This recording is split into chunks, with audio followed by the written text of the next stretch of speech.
All right, hey there, everyone.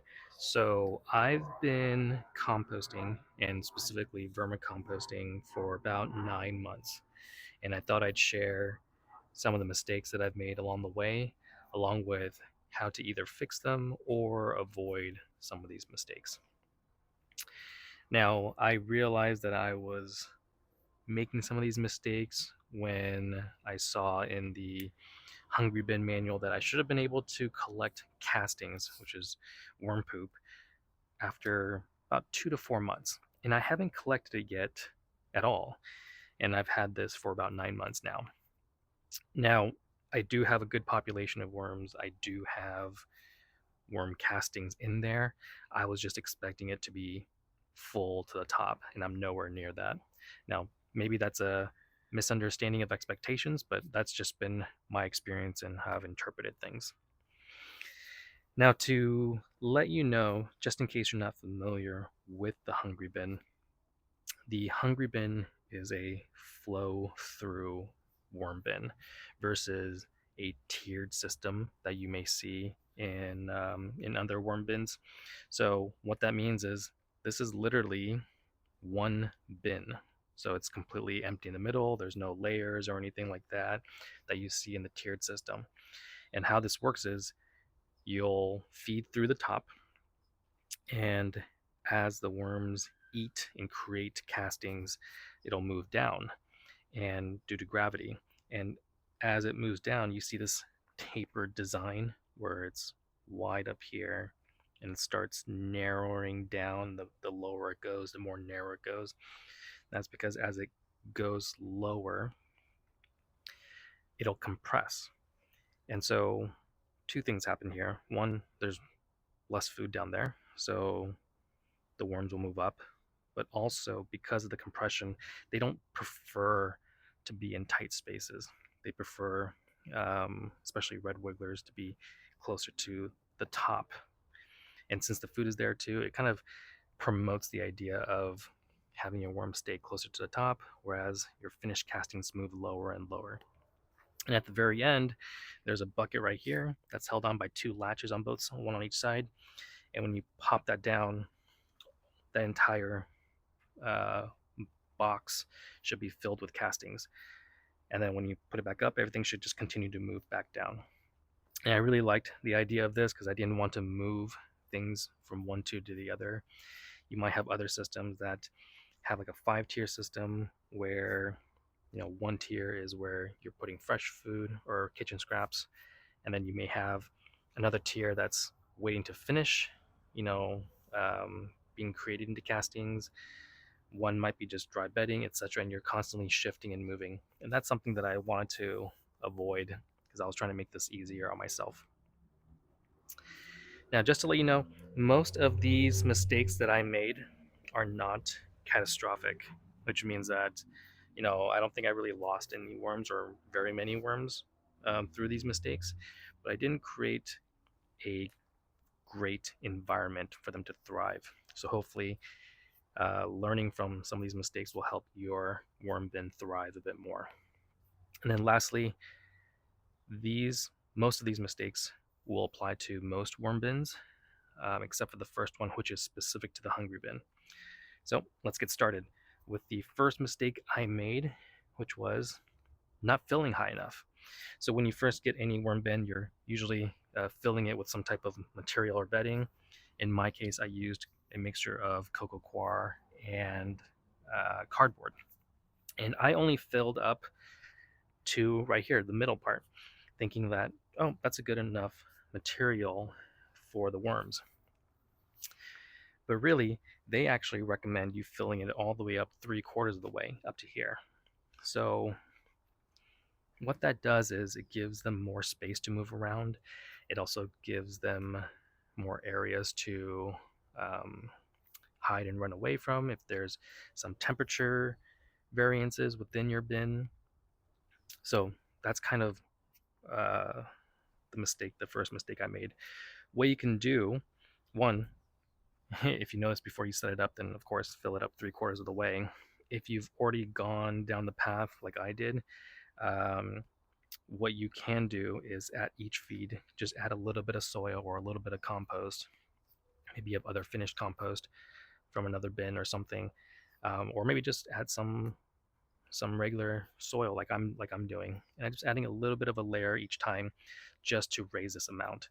And I'm hoping that this helps, especially during the summer, so that they have more area to be in and they can find cooler pockets within the bin.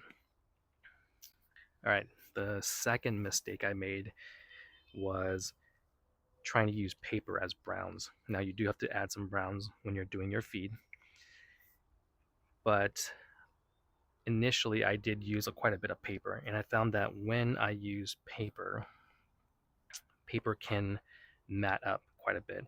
And when that happens, it creates this layer, almost like a barrier, that the worms have trouble getting through. Whereas I found cardboard hold its shape a bit more. It also has those, especially corrugated cardboard, has those pockets in between. So it holds its form.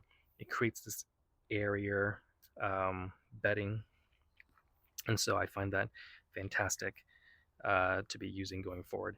If you do have lots of paper, you can mix it in so that it's not all paper, and I find that that does help with the clumping. But using only paper, I find that it clumps and mats a bit too much, and can cause some issues there. All right, moving on to number 3, which is feeding too much. Now, you probably hear this all the time when you're first setting up your bin, and that is, don't feed your bin too much. And I heard the same thing myself. And that, okay, well, I'll put a couple of cucumbers in there or something like that for them to start with, and that was probably too much in the beginning. And I think the the sudden realization that I made that really clicked for me is that when worms are on the ground, they're not eating kitchen scraps, right? They have lots of material through the soil, or maybe mulch being broken down, things like that, right? Other browns, leaves that are breaking down that they are consuming. And when you first set up a bin, you're probably putting a lot of that material in there. So in my case, I put coco coir and cardboard, and that's stuff that they can eat.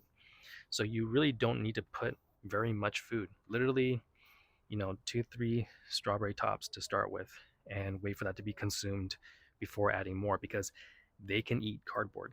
So when you put those browns in the bin, they are able to consume those browns, in my case, cardboard, and that is part of their diet. So that really clicked for me. So hopefully that helps out. Um, for me, my bin did start getting a little bit warm because I put a little bit too much food in there, and hopefully that helps out with your situation in the future. Moving on to number 4, not enough moisture. So moisture levels is always something that's up for debate.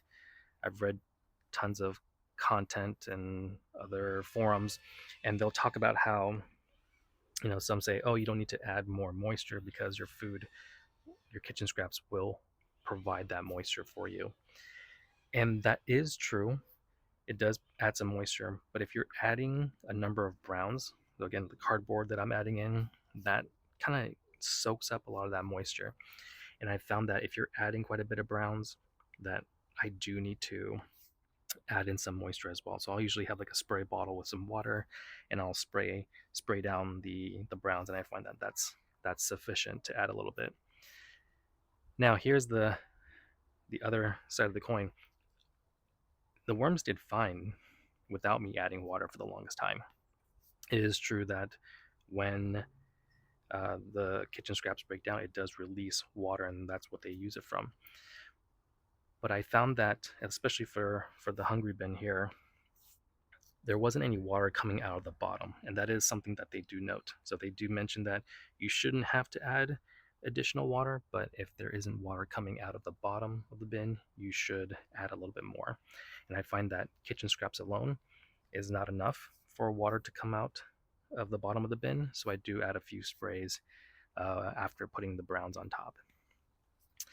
Without adding it, again, the worms were just fine, but once I did spray the bedding with some water, I noticed that more worms were coming up to the top. I noticed that they were kind of making their way through the bedding because it wasn't so dry.